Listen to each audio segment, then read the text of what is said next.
Hello and welcome to the Conceptual Codon. Today's topic is dilated cardiomyopathy.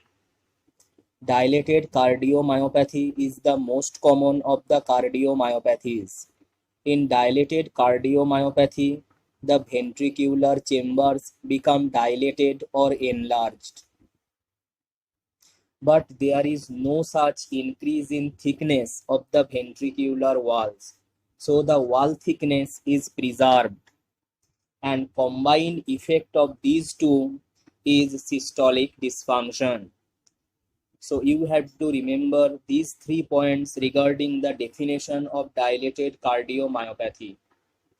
So the dilated cardiomyopathy is characterized by dilatation or enlargement of the ventricular chambers and systolic dysfunction with preserved wall thickness. We can see in the diagram, on the left side there is a normal heart. In normal heart, the chambers like the ventricular chambers relax and fill during diastole and contract and pump the blood in ventricular systole. But what happens in a heart with dilated cardiomyopathy? In a heart with dilated cardiomyopathy, the muscle fibers are stretched because the ventricular chambers have become enlarged or dilated. So that stretches the muscle fibers and that causes a systolic dysfunction.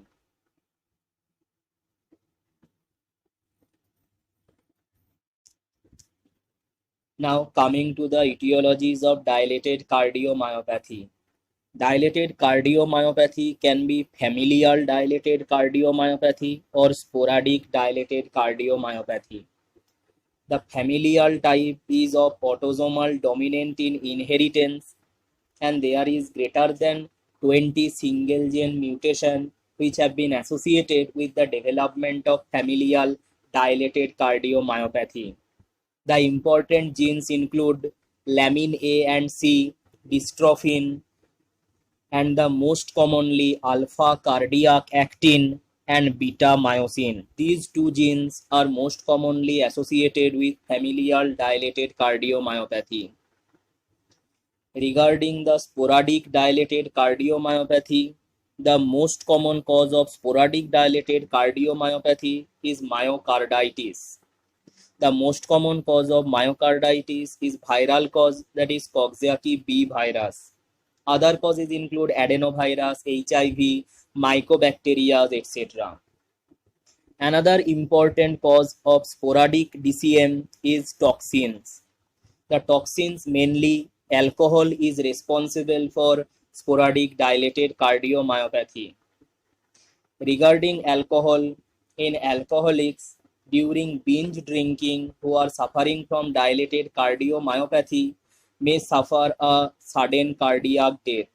So heavy alcoholic during binge drinking of alcohol suffers a sudden cardiac death, points towards the diagnosis of dilated cardiomyopathy. And this phenomena is called holiday heart syndrome. Other toxins that are associated with sporadic DCM are chemotherapy like adriamycin and trastuzumab.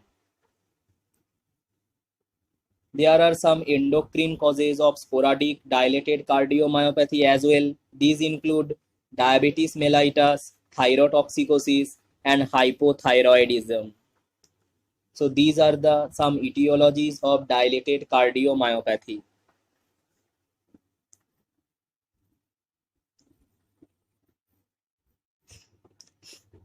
Now, what are the clinical features of dilated cardiomyopathy? One clinical features we have already discussed, that is sudden cardiac death. In case of heavy alcoholics, during binge drinking of alcohol, sudden cardiac death can occur due to dilated cardiomyopathy. Here I want to highlight the fact that sudden cardiac death may occur due to other cardiological causes as well, like in myocardial infarction or hypertrophic obstructive cardiomyopathy, etc. Other clinical features are due to heart failure. In case of dilated cardiomyopathy, biventricular failure occurs. So both right heart failure and left heart failure occurs. Due to right heart failure, the manifestations include edema, abdominal pain, or elevated jugular venous pressure. And due to left heart failure, pulmonary congestion occurs, which leads to dyspnea. Left heart failure also leads to a decrease in cardiac output. Decreased cardiac output leads to tachypnea, that is increase in respiratory rate, tachycardia, and hypotension. So these are the clinical features of dilated cardiomyopathy. Now, investigations of dilated cardiomyopathy. There is a bunch of investigations that we can do in case of dilated cardiomyopathy. First of them is X-ray.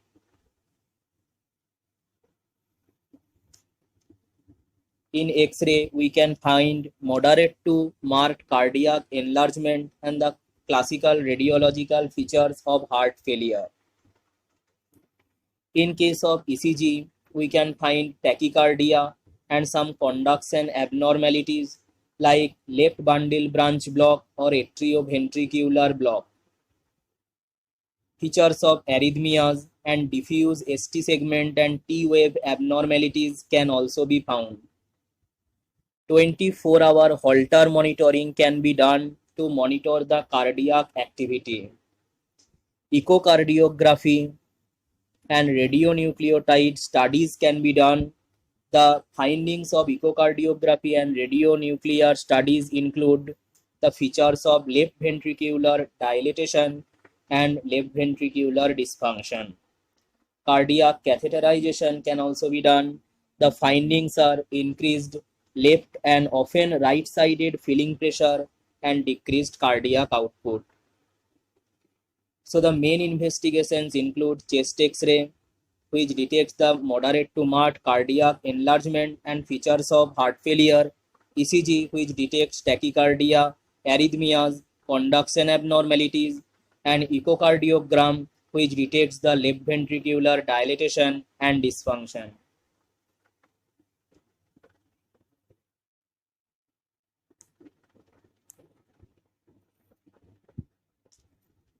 This is a chest X-ray depicting cardiac resynchronization therapy in case of dilated cardiomyopathy. Cardiac resynchronization therapy is a treatment option in case of dilated cardiomyopathy.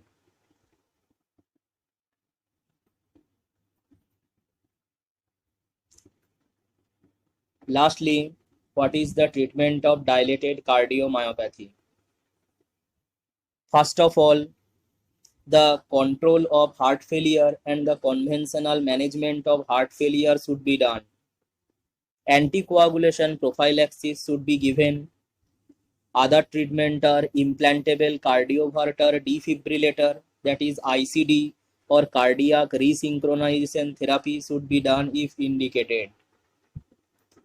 These treatments are given if there is no improvement after these treatments. There is no improvement of the patient's condition, then the only option include cardiac transplantation. So that concludes our today's topic of dilated cardiomyopathy. You can download the notes on dilated cardiomyopathy from our Facebook page and website. Both the links are given in the description. If you like the video, do like and share, and don't forget to subscribe for future conceptual videos like this.